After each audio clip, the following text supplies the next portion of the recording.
दोस्तों अब हम वेयर क्लॉज के साथ इक्वल ऑपरेटर का यूज करना सीखेंगे। चलिए देखते हैं दोस्तों। सबसे पहले हम अपनी डेटा को दिखाते हैं आपको।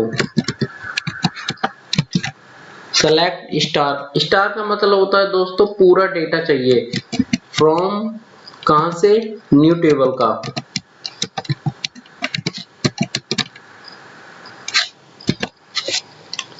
तो सबसे पहले मैं आपको अपना डेटा दिखा देता हूं एक बार। देखिए दोस्तों, ये हमारा डेटा है जिसमें हमारे 5 कॉलम है। Student ID, name, address, date of birth और फीस। चलिए दोस्तों, इस पे हम where clause equal to equal operator का यूज करना सीखते हैं। मान लीजिए जैसे कि हम अपनी एक क्वेरी लिखते हैं, select star from new table, हमारे टेबल का नाम, एंटर। और हम चाहते हैं वेयर, जहां एड्रेस है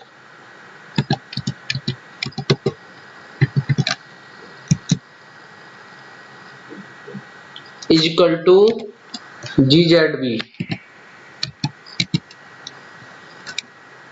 और इसको हम दोस्तों इन्वर्टेड कॉमा में रखेंगे।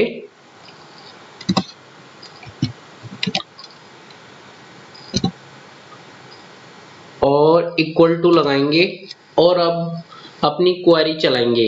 देखिए दोस्तों, जहां जहां हमारा GZB है बस वो ही डाटा हमें शो हो जाए। तो देखते हैं दोस्तों। देखिए दोस्तों, जहां जहां GZB था हमारा डेटा शो हो चुका है। ये वेयर के साथ हमारा इक्वल ऑपरेटर का प्रयोग करना है। इसका एक और रूप देखते हैं, मतलब एक और यूज देखते हैं दोस्तों। एक मिनट रुक गए। तो अब देखते हैं दोस्तों, पहले हमने स्टार के साथ करा था, अब हम पार्टिकुलर कॉलम के साथ करेंगे दोस्तों। मान लीजिए सेलेक्ट स्टूडेंट आईडी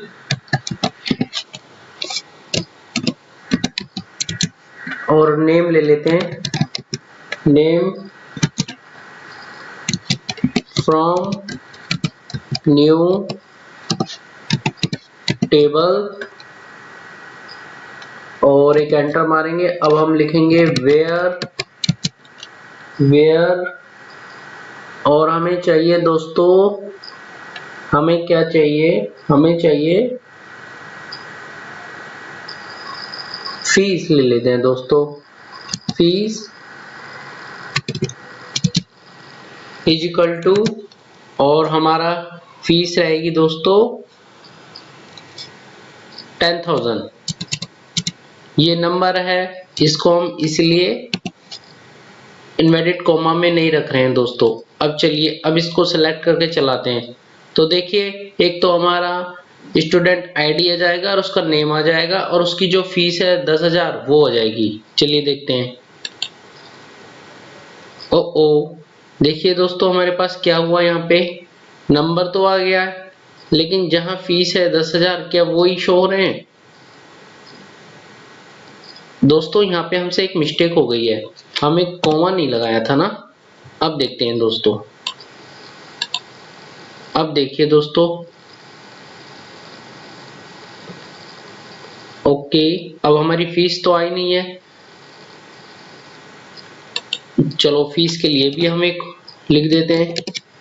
अब देखते हैं दोस्तों। अब देखिए दोस्तों, हमारी फीस भी आ गई है, नाम भी आ गया है, और जो 10,000 है वो भी आ गए हैं। अब आप पूरी तरह समझ गए हैं कि मैं क्या समझाना चाह रहा था इसमें आपको। ठीक है दोस्तों, ओके बाय। ओके दोस्तों, अब देखेंगे वेयर क्लॉज के साथ नॉट इक्वल का प्रयोग करना, मतलब यूज करना। चलिए अपनी क्वेरी लिख लेते हैं, select star from new table, हमारी टेबल का नाम, एंटर करा और हम लगाएंगे अपना क्लाउज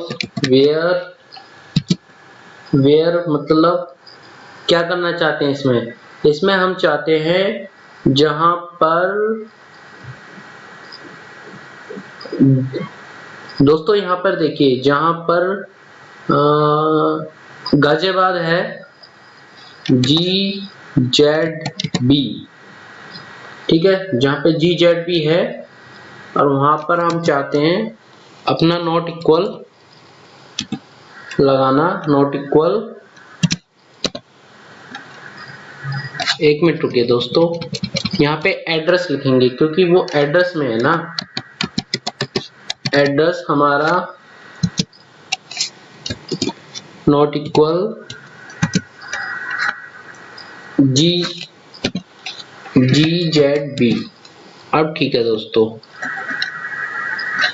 सेमीकोलन लगाते हैं। देखिए नॉट इक्वल का मतलब जहां गाजियाबाद है वो डेटा हमें नहीं चाहिए, इसका मतलब ये होता है दोस्तों। चलिए इसको रन करके देखते हैं, जहां गाजियाबाद है वो डेटा हमारा स्किप हो जाएगा। देखिए दोस्तों एड्रेस में गाजियाबाद नहीं है। अब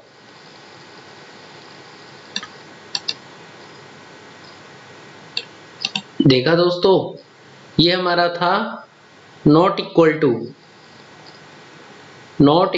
ऑपरेटर, ये हमारा था नॉट इक्वल ऑपरेटर, ठीक है दोस्तों। अब हम वेयर क्लाउज के साथ ग्रेटर देन और लेस देन का प्रयोग करना सीखेंगे। चलिए शुरू करते हैं, अपनी क्वेरी लिखते हैं। सबसे पहले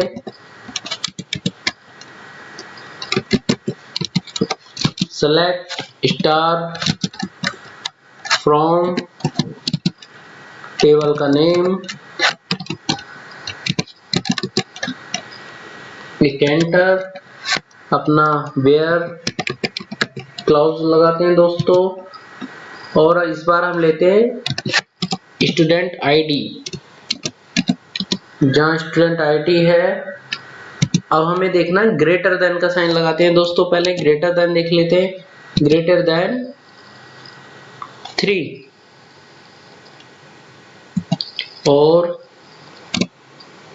सेमीकोलन लगाया और इसको हम रन करते हैं।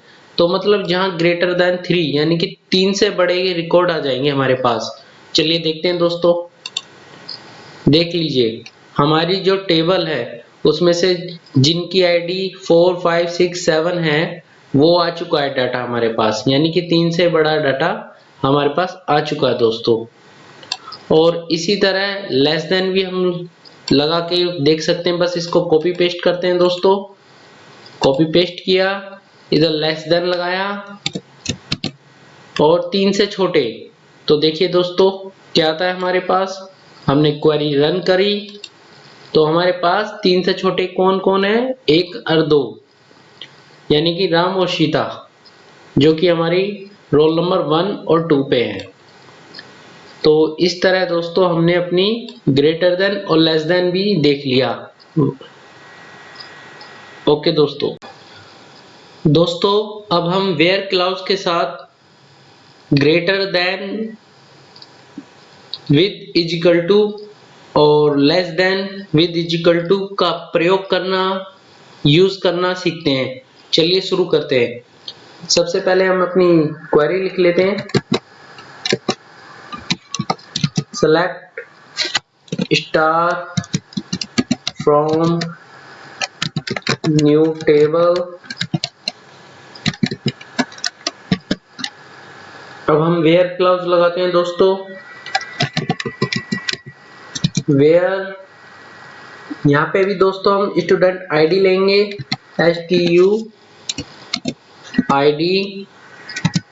यहाँ पे हम दोस्तों पहले लगाएंगे greater than is equal to, यानी कि ग्रेटर देन यानी कि इज इक्वल टू और ग्रेटर देन, ठीक है। एक मिनट दोस्तों, ग्रेटर देन और इज इक्वल टू लगाएंगे और हम यहाँ क्या लिखेंगे, यहाँ पे एक नंबर लिखेंगे दोस्तों। हम यहाँ पे 4 लिखते हैं और सेमीकोलन लगाते हैं और देखते हैं दोस्तों क्या रिजल्ट हमारे पास आता है। हमारे पास रिजल्ट आएगा 4 से बड़ा और 4 के बराबर तक का, मतलब 4 भी इंक्लूड होएगा इसमें। चलिए देखते हैं। देखिए दोस्तों हमारे पास रिजल्ट आ गया है। हमारी फोन नंबर की आईडी से 7 नंबर की आईडी तक का डाटा हमारे पास आ गया है। और इसी तरह हम इसका लेस देन भी देख लेते हैं, जो कि less than is equal to के साथ कॉपी करा, इसे पेस्ट करा और यहाँ पे हम इसको कर देते हैं less than is equal to. तो अब देखिए दोस्तों यहाँ पे क्या आएगा,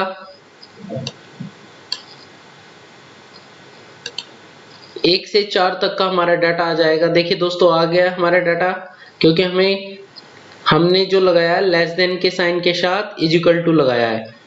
ठीक है दोस्तों, आई होप आपको समझ में आ गया होगा। दोस्तों अब हम वेयर क्लॉज को लॉजिकल ऑपरेटर के साथ टैक्स में भी यूज कर सकते हैं। चलिए देखते हैं। देखिए दोस्तों हमें पहले 2 डेटा इंसर्ट करने पड़ेंगे जो मैंने कॉपी पेस्ट किए हैं, और मैं उनको इंसर्ट कर रहा हूं। पहले हमारे पास 7 डेटा था, अब हमारे पास 2 डेटा और बढ़ जाएगा, यानी कि देखते हैं। ओके देखिए अब हम अपनी क्वेरी को रन करते हैं और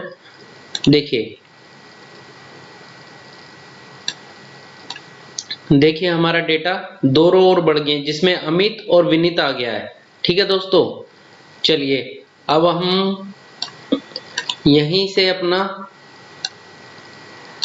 वेयर क्लॉज विद टैक्स देखते हैं, कैसे हम लॉजिकल ऑपरेटर लगाते हैं टैक्स के साथ। सॉरी, सबसे पहले हम अपनी क्वेरी लिखेंगे, select star from new table, enter. अब हम लिखेंगे अपना क्लॉज वेयर के बाद हम लिखेंगे अपना नेम वाला कॉलम, और यहाँ लगाएंगे ग्रेटर देन, और इनवर्टेड कोमा के अंदर लिखेंगे हम यहाँ पे लिखेंगे दोस्तों इनवर्टेड कोमा में लिखेंगे P, और इनवर्टेड कोमा बंद करेंगे और सेमीकोलन लगाएंगे दोस्तों। अब देखते हैं दोस्तों इसको रन करके हमारे पास क्या रिजल्ट आता है। हमारे पास रिजल्ट आएगा जितने भी P से बड़े हैं अल्फाबेटिक में, मतलब नेम ABCD की तरह, वो हमारे पास रिकॉर्ड आ जाएगा। चलिए देखते हैं, विद P आएगा। ठीक है दोस्तों, और हमारे पास डाटा आ गया है। अब देख लेते हैं। देखिए जैसे कि R P से बड़ा है, S P से बड़ा है, T P से बड़ा है, और P भी आ रहा है और V भी बड़ा है। मतलब जो हमारे P से बड़े हैं वो हमारे इस टाइम डेटा वापस आ गया है, मतलब डेटा हमारा जो डेटा है वो आ गया है जो हमने अपनी क्वेरी में लिखा था दोस्तों। अगर हम इसका ग्रेटर देन, अगर हम इसका लेस देन लगाएंगे तो लेस देन भी देख लेते हैं इसका। चलिए देख लेते हैं लेस देन। देखिए दोस्तों अब हम इसको लेस देन कर देते हैं और इसको रन करते हैं, तो देखते हैं हमारे पास क्या आता है। ओके देखिए लेस देन में ये P नहीं दे रहा, और P से जितने भी छोटे हैं, जैसे कि P से छोटा कौन सा है, अक्षर है M भी है, K भी है और A भी है, तो वो भी इनने शो कर दिए हैं। मतलब ये है ग्रेटर देन में ये P से बड़े अक्षर और विद P देता है, और लेस देन में ये P से छोटे अक्षर और P को भी छोड़ देता है। ठीक है दोस्तों, ये टैक्स में भी काम करता है लॉजिकल ऑपरेटर। ओके दोस्तों।